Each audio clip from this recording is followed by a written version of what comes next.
Hi everyone, delonewolf here and welcome back to the Sunday recap, my weekly vlog where I talk a bit about my last week in games. And as always, we'll start with EVE Online, where I feel like I had a pretty good week in EVE Online, with the first half that was a little more casual, where I did some more exploration.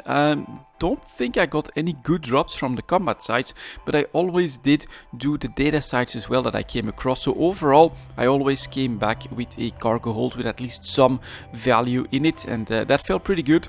Then in the second week, of course, we had the Halloween event that dropped, where 100% of the loot would drop on PvP kills, and that did increase activity across the game quite a little bit. I saw when I was doing trips to Jita, or at least a trip to Jita with my BPCs, I noticed a lot more activity around the gates and in Jita itself. And well, CCP Rise confirmed that across the game around 30% more ship destruction took place because of that. That does mean that I did not move any loot from Dital to Jita. It just didn't feel that safe, so I went with a very fast ship just to move the BPCs to get those sales going. And then I'm also, of course, still doing my PI as well. And then in that second half of the week, when I went back to Dital, I spent some time doing conduits. I think I now should have plenty of LP for a full set of implants, which I think is going to be one of my next projects as well. And what I did though was, when I was in Jita, I took out the sniping Dominic's a little bit more, got some kills on that. He now has 6 kill marks. Yeah, for a Care Bear like me, that does feel pretty good.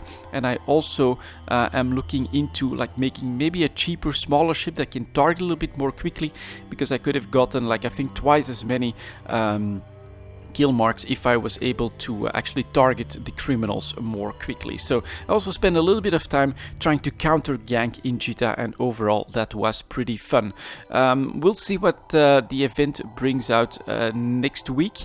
I don't think that we have more of this 100% loot drop coming, but I do think that CSP will see this as a pretty interesting experiment, because there was definitely more activity, and I think even in high sec we had the highest amount of increase in ship destruction. I think it's also something that is going to like incentivize people to actually fight in wars, because well, you get to take 100% of the loot that drops on the field if you can actually manage to control that. So it's definitely an interesting mechanic that's being tested here, that 100% loot drop in EVE Online. Although for all of that increased activity, it does make life a lot harder for newer players that might get caught in the crossfire. So we'll need to see what the balance is going to be. Perhaps CCP might increase that on to like 75% or something like that, just to incentivize more fights. Or we could have,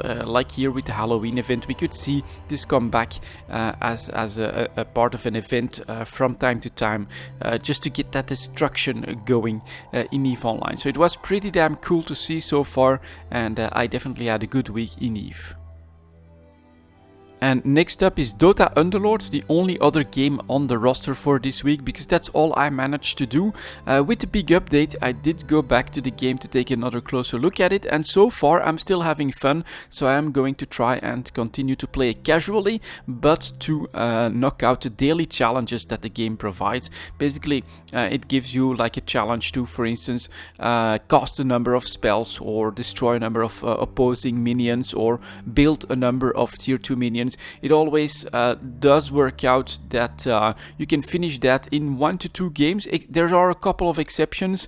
The really annoying one is where you have to pick like neutral bonuses or like global bonuses on the neutral rounds. That one is always a pain in the rear end to complete, but overall the challenges I feel are pretty balanced, and sometimes you can get lucky as well. Just play one game, knock out both challenges, and then you can go back to whatever it is that you want to do next to Dota Underlords. And for me, that's mostly been EVE Online last week, of course. So I'm enjoying the game.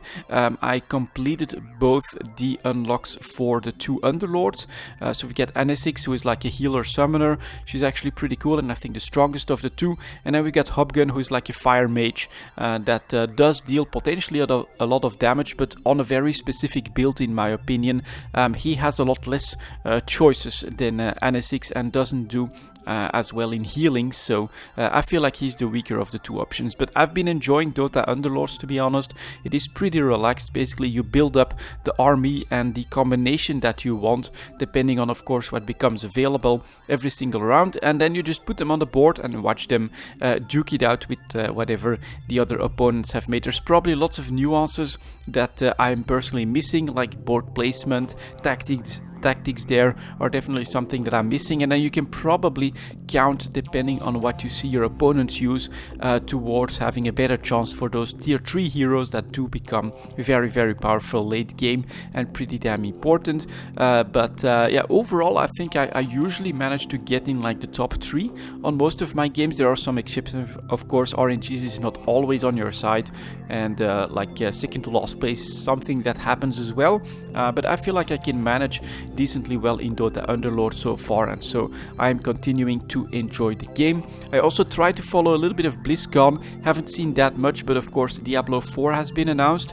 Looks pretty cool, but also it's Blizzard, looks pretty far away at this point, so that might just be years out before we see a Diablo 4. Well, if it's on the radar, I'll probably end up buying it. I am enjoying Path of Exile, and I am enjoying, I did enjoy Diablo 3 actually for what it is. I put plenty of hours in for the price that I paid for it, so I felt like it was a worthy purchase. And then of course World of Warcraft expansion, we've got Shadowlands coming. Looks pretty interesting. It might just bring me back to retail a little bit, to at least take a look at that expansion as well. When it comes to the World of Warcraft, I think that we are in a pretty interesting place. I do keep an eye on Twitch as well from time to time. And Classic is still very much hyped at the moment, with lots of interest just by a couple of streamers that are managing to keep that hype alive very well. Retail is dying off, but I think that will come back with the next expansion. And I think that Blizzard has a very nice situation on their hand, where they can basically alternate between making an expansion for retail and then releasing like a new patch, a new update for retail, which they already have, because we've gone through a lot of those motions already, so that it feels like they can basically build up twice as much hype without having to put in that much extra effort. And so I think that Blizzard will have been very impressed and very happy with how Classic has been doing and is still doing.